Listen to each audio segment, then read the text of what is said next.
Good morning, Doug. Here we are at 1035 Stanfield for the latest edition of Hollywood Smith's 1035 Chronicles. You'll see that Dave from Grass Butler has been here beginning to edge the sidewalks. We still need to have some Roundup and other things on the weeds, though.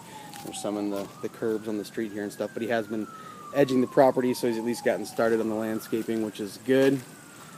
Here is the new Stanfield, painted tan with white shutters. It looks a million times better. That is going to be the difference maker in getting this property leased up. So we do need some additional landscaping help, though. As you'll see here, we got weeds growing out of the cracks. We got this bush here growing up.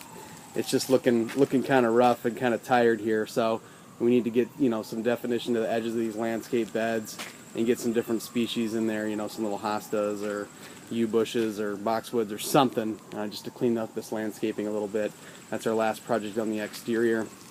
One thing I'd like you to talk to Dave Justice about is his painter did a great job on the house, but for example, I don't know if you can see it here, but there's some overspray on that screen, so there's white paint on the screen there.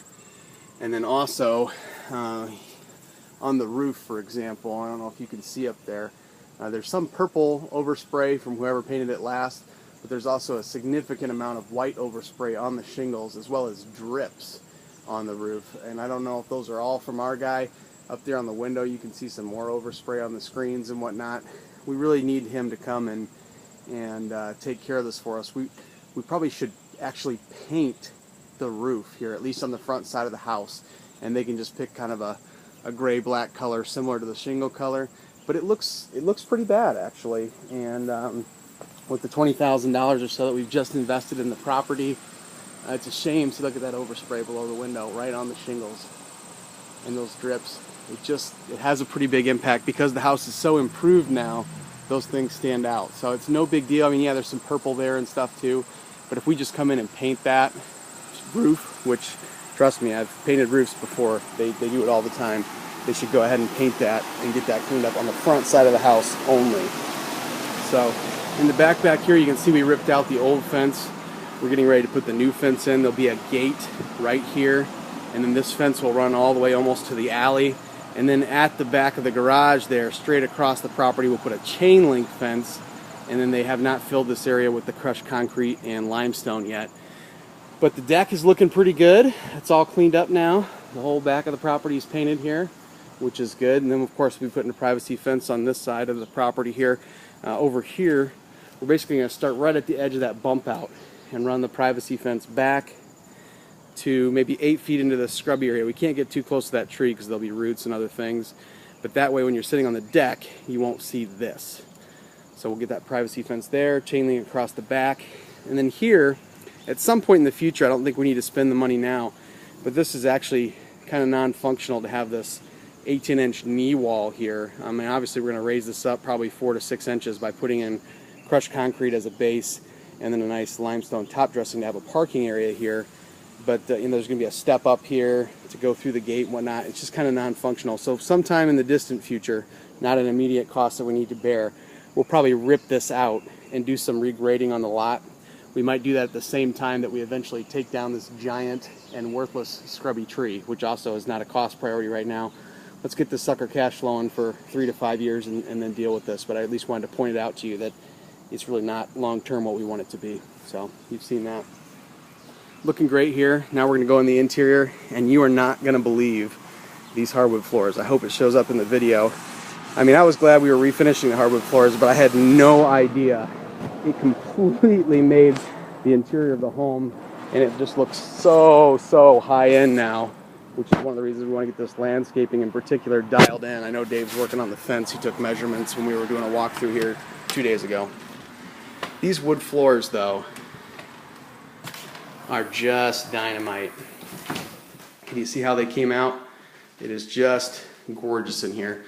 We just had the property professionally cleaned, and between that and these new floors, it is just looking fantastic in here. People are going to walk in here now and sign on the dotted line. I got the first guy coming in this weekend. It'd be a 2-year lease to a judge's assistant. Here's the dining room.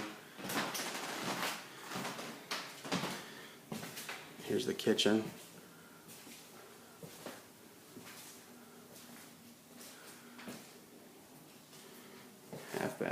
course. They had the carpets professionally cleaned in the basement down here, and I think they came out pretty good. This breaker keeps tripping. That's weird. When I was here the other day, the breaker was tripped for these downstairs lights. Let's see if it is again. It shouldn't be.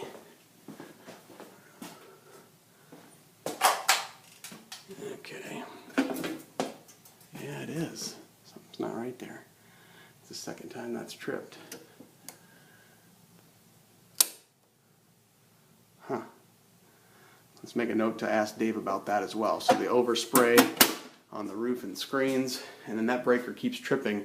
And because that light circuit is close to where that half bath went in, I'm wondering if they shorted something or did something that's causing that to trip, because I can't think of any other reason why the lights would be popping a breaker. Now it has a GFI on that breaker, so I wonder if they put that bathroom outlet on that circuit or something like that, but we need to get that looked at and figured out.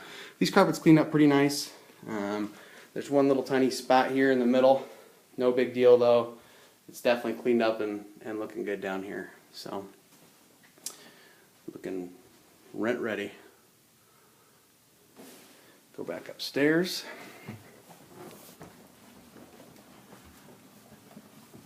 There was an AC issue here where the AC kept running. We had Chris from TS Heating and Cooling come out and he got that fixed, hopefully at no charge. But at least we did get that working. Gosh, these wood floors are just incredible. I don't know if you can tell the difference, but they just made this place look phenomenal. Great color.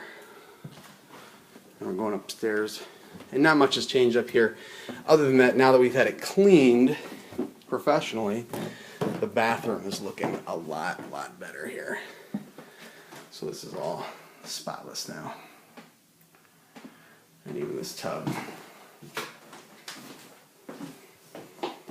that's looking like I'd like to live here, so that's good. And that is it. So it sounds like we need to talk to Dave about that GFI breaker down in the box that keeps tripping for the basement lights, the overspray on the roof, and maybe the screens. I don't know what we can really do about the screens. And then the light switch in the half bath below the mirror. I don't know if we want to ask Dave to do anything about this or whether it just is what it is. But this light switch should not have been put there such that the mirror has to be a little uncommonly high. Normally that mirror would come down all the way almost to the sink. And now that that switch is there, that can't happen. So you got, you know, it's not terrible. You can see yourself in the mirror, but at least worth commenting on because it shouldn't have been done that way. So talk to you later, Doug.